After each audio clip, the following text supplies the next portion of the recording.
Sylvie Simon est écrivain et journaliste. Elle consacre une majeure partie de son temps depuis quelques années à la diffusion de vérités dérangeantes, principalement sur le sujet des relations entre intérêts financiers, santé et politique. Au cours de l'interview qu'elle nous a accordée, elle relate l'utilisation qui est faite du terme secte dans la mise au ban des pratiques alternatives de santé. Elle témoigne aussi en tant qu'observatrice de la société et exprime sa révolte face à l'aveuglement d'une politique d'État liberticide. J'étais autrefois journaliste et écrivain, je m'occupais beaucoup de spiritualité justement, puis j'ai écrit des romans.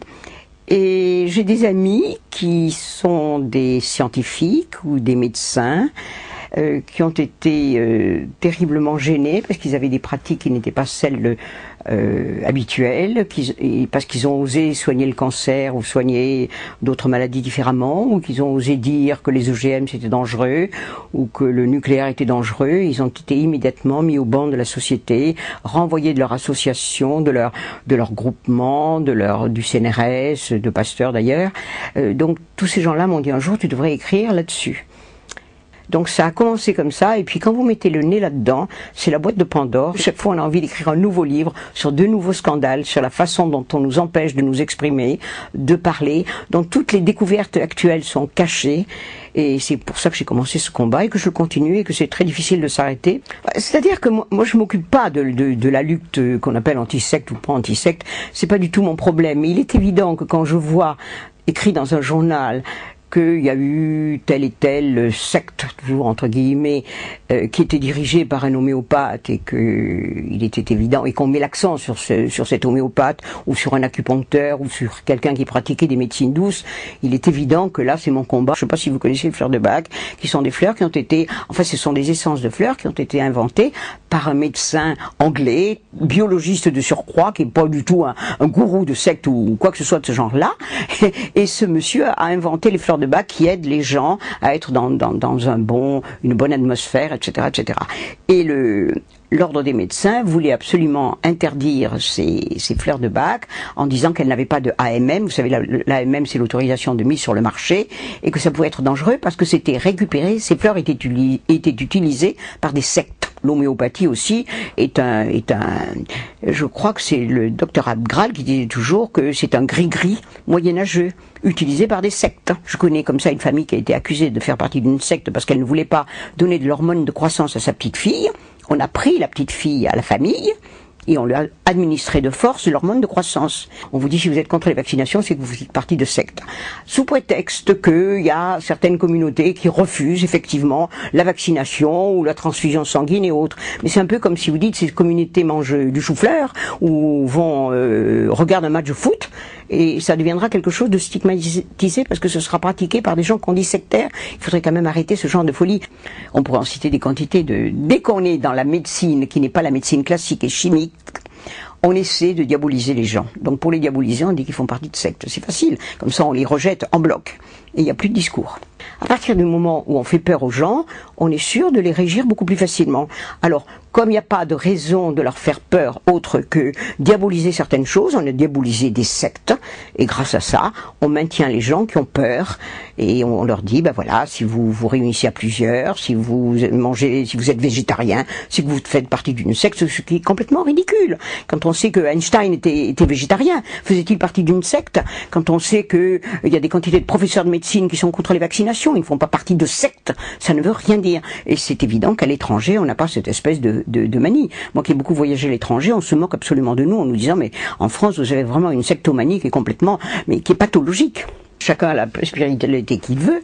Il est évident que je suis pas du tout matérialiste. Il est évident que je pense que l'esprit prime la matière. Je suis surtout pour la liberté spirituelle, que chacun croit en ce qu'il veut. Chacun a sa façon de croire. Et je trouve qu'il faut absolument la respecter. Moi, je fais partie d'aucune église. Je suis contre les dogmes. Parce que ça, alors là, tous les fondamentalistes, ce sont des gens dangereux. Vous savez qu'au nom de Dieu, on a massacré des millions de gens sur la terre. Et ça, je serai toujours contre. Mais à partir du moment où chacun a sa foi et respecte celle de l'autre, que chacun fasse ce qu'il veut. Je me battrai même toute ma vie, comme l'ont fait Voltaire et bien des gens, pour que les autres, même s'ils ne sont pas d'accord avec moi, puissent exprimer leur opinion.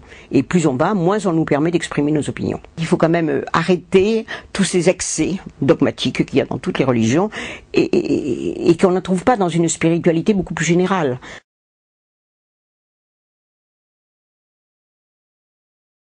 Mais j'ai jamais parlé de spiritualité avec les ministères, pour l'instant. J'ai parlé de droit des citoyens, de droit à la liberté d'action, de droit à la liberté thérapeutique, mais j'ai jamais parlé de spiritualité parce que ça c'est vraiment le degré supérieur pour l'instant.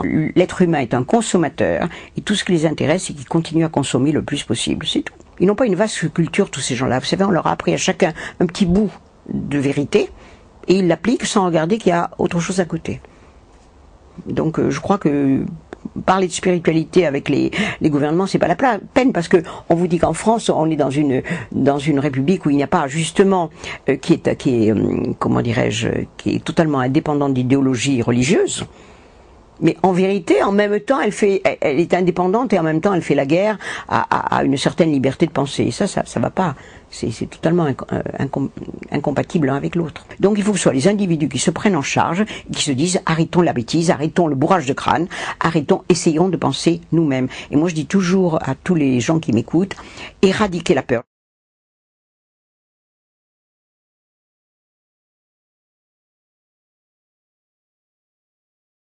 Commission d'enquête citoyenne. Moi, je trouve ça très bien si justement vous pouvez faire une enquête très sérieuse avec des gens qui soient des psychologues, des juristes et autres, pour bien démontrer que la criminalité actuelle n'a aucun rapport avec les sectes, n'a aucun rapport avec toutes ces choses-là. La criminalité actuelle, elle vient plutôt de la société de consommation que nous avons portée au nu, et tous ces jeunes des banlieues ou autres qui n'ont pas d'argent et auxquels on dit pour exister sur Terre, il faut avoir de l'argent, être le plus beau, le plus riche, celui qui consomme le plus. Il est évident qu'on va fabriquer des délinquants.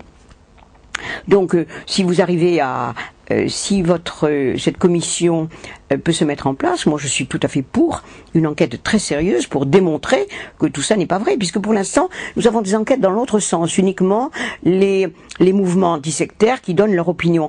En tout cas, je m'élèverai toujours contre le fait qu'une partie de nos impôts paie une bande d'hystériques qui traite de sexe tous les gens qui ne se soignent pas comme tout le monde, qui ne pensent pas comme tout le monde, etc., etc. C'est complètement ridicule à la fin.